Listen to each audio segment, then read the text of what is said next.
सत्संग जी, प्यार से बोलिए धन्यकार जी। नियमित तरीके से जैसे दास आप महापुरुषों के चरणों में कुछ कुछ बातें जो हृदय में हृदयंगम किए हुए हैं, उन बातों का आपसे साझा करता रहा है और आप सभी का बड़ा ही सहयोग रहता है। आप सभी सुनते हैं, लाइक शेयर और सब्सक्राइब भी करते हैं, बड़ा ही आनंद आता है।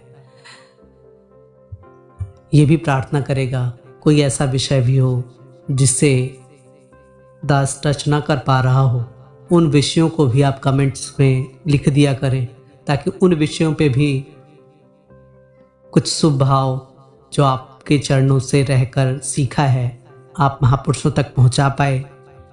साथ संगत, आज का विषय एक बहुत गंभीर विषय है। अक्सर हर मानव के हृदय को टच करता है और ये विषय है पैसा और पहचान। साथ संगत, एक पुराना गीत था, उसमें कहा गया, पैसे की पहचान यहाँ इंसान की कीमत कुछ भी नहीं, बच के निकल जा इस बस्ती से, करता मोहब्बत कोई नहीं। कि पैसे की ही पहचान है, यहाँ इंसान की कोई कीमत नहीं है।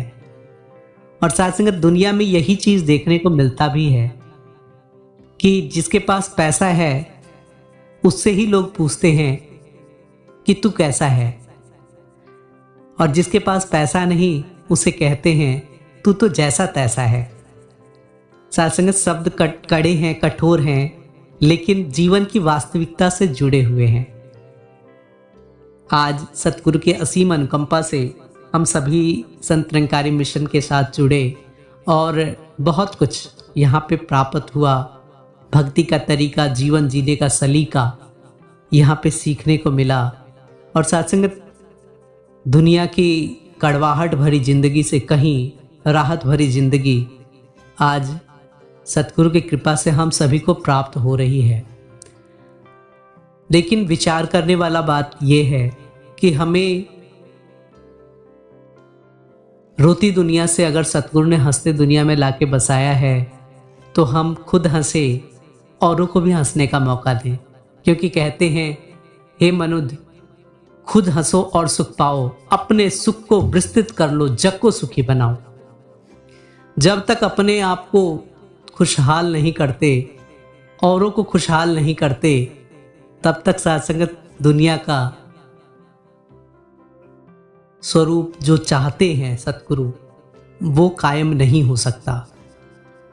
साथ संगत, एक बार की बात है, मिर्जा गालिब जी जो महान शायर भी थे, उन्हें बहादुर शाह जफर नाम के राजा ने आमंत्रित किया।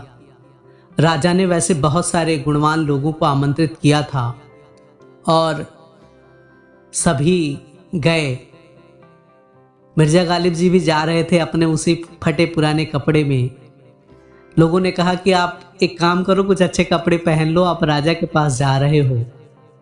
गालिब जी बोलते हैं कि मेरे अंदर जो गुण है उसके लिए राजा ने मुझे बुलाया है और मैं उसी कारण जाऊंगा और उसी रूप में जाऊंगा।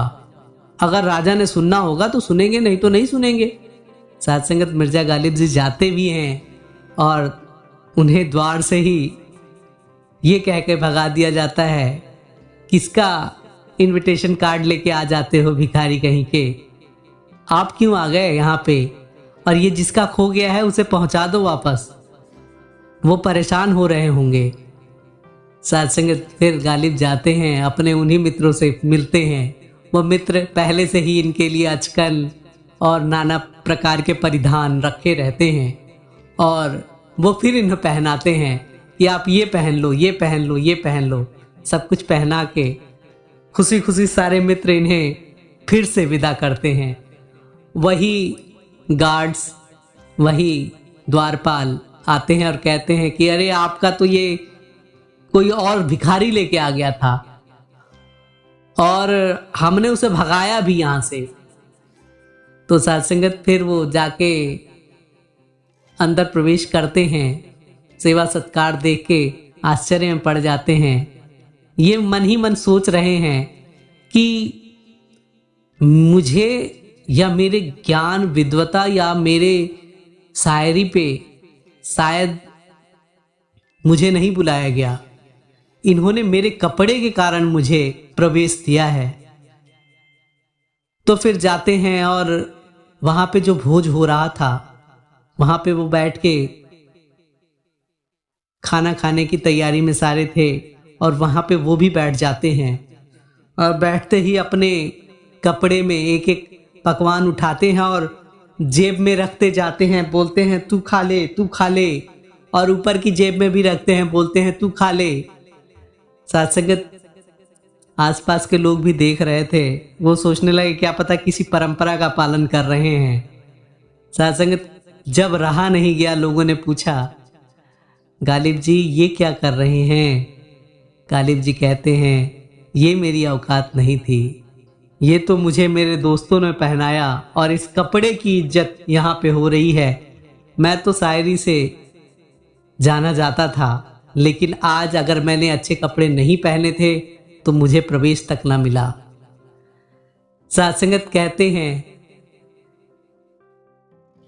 सारे लोग स्तब्ध हो जाते हैं और ये जीवन की वास्तविकता है। कभी कभी हम जानकर भी कपड़ों में पैसों में उलझ जाते हैं, लेकिन किसी की वास्तविक पहचान के साथ हमारा कोई ताल्लुक नहीं होता, उसके ज्ञान के साथ, उसके अंदर बसे अच्छे गुणों के साथ हमारा कोई ताल्लुक नहीं होता। वो अच्छे कपड़े पहनता है तो फिर हम उसे पूजनीय सराहनीय मान लेते हैं, वंदनीय मान लेते हैं, आदरणीय मान लेते हैं, लेकिन ये जीवन का तरीका नहीं है। महापुरुषों ने सदा से बताया है कि घट घट अंतर सर्व निरंतर केवल एक मुरारी। अगर ये बात ही जीवन में नहीं आई तो फिर हम क्या करेंगे। यहां तक समझा दिया, क्या करेगा प्यार वो भगवान से, क्या करेगा प्यार वो ईमान से। जन्म लेकर गोद में इंसान की कर ना पाया प्यार जो इंसान से। कि अगर हम इंसान से ही प्यार नहीं कर पाए, एक दूसरे का सत्कार सेवा नहीं कर पाए, एक दूसरे पर भरोसा नहीं कर पाए और एक दूसरे का सत्कार जो हृदय से होना था वो ना देखकर अगर हम वेशभूषा पे किसी का सत्कार करते हैं तो फिर क्या है, सब व्यर्थ है। किसी शायर ने यहां तक कह दिया, कहने को तो सभी हैं अपने, पर अपना कहाने वाला कौन है। कि केवल दिखने से कि इंसान है, लेकिन जब तक इंसान के अंदर प्यार नहीं है, मिलवर्तन नहीं है, उसके स्वरूप का फायदा नहीं है। साथ संगत बन के रहिए इंसान, यहां ये धरती है इंसानों की। हमारे मिशन के महान कवि महात्मा विवेक शौक जी ने भी एक बात बहुत अच्छी कही थी। उन्होंने कहा था, जहां हो शान और शौकत नाम गुरमत का, वहां पे जिस्म जाता है गुरु शामिल नहीं होता। जहां पे दुनिया भर के ताम झाम रौनकें होती हैं, वहां पे सतगुरु नहीं होता। वहां पे ना ही नियमित तरीके से भक्ति हो पाती है, वहां तो केवल दिखावाबाजी है और दिखावे में भक्ति कहाँ हो सकती है।